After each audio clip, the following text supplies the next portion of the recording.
Check out shares of Apple here, up better than 60% year to date. Of course, we're all focusing on tomorrow's big event when the technology giant is expected to unveil the much anticipated iPhone 5. Yeah, and that's expected to bolster Apple's stock and sales. Some even saying that it could boost GDP. I mean, I've seen that estimate out there. This is the Apple economy, isn't it? Yeah, I guess it is. But now some are saying, though, this could signal a top for Apple. Mobile Slate's Eric Chan is in that camp.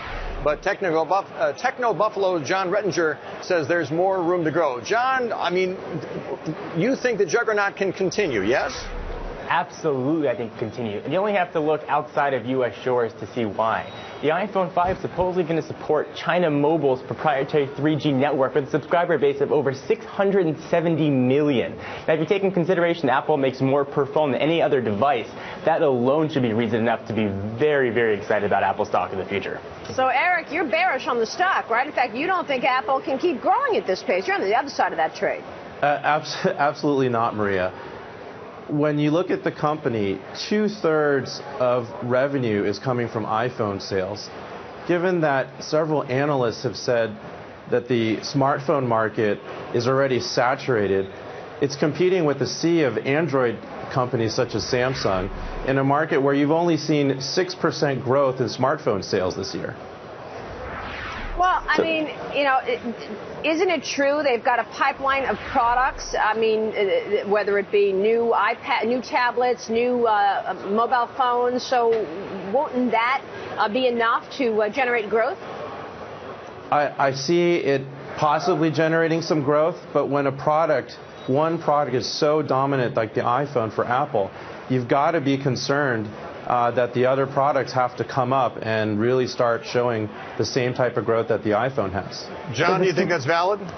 No, I don't. The smartphone market is very much a what have you done for me lately. According to Barron's, Android owners are very fickle. 34% are undecided whether or not to buy another Android device with their next phone, and 17% are saying they're going to look to buy an iPhone with their next device. And if you go outside long enough and you say it's going to rain, eventually it's going to rain. But I would not bring your umbrella prepared for tomorrow when it comes to Apple's announcement. Let me ask both of you then. John, is there a level at which you would sell Apple, or do you just keep going? And Eric, is there a level below? If it goes down low enough, you'd start to buy it here. John, you first. Sure. So certainly Apple's had tremendous growth year over year. I say ride this train out. Apple has a proven track record of winning devices. They've sold more iPhones year after year with every previous iteration. Now would not be a time to sell. I would look to see 2 or 3 generations down the road and see what Apple's doing around 2014. So I'm pretty cautious because if you look at the overall market share of what's going on with the smartphone market, Samsung has definitely been dominant compared to the rate of growth of But is there Apple. a level at which Apple would go down to that you'd start to buy the stock again? I'd love a stock split, but you know, I think that You think we'll get it? Stock split, will we get it? We might get it. Yeah, we put it in the Dow, theoretically. Gentlemen, thank you both. Thank you very much. And that'll thank you for having us tomorrow, of course. Thanks. We might get that mini iPad, too. That 7-inch iPad that they said they'd never make.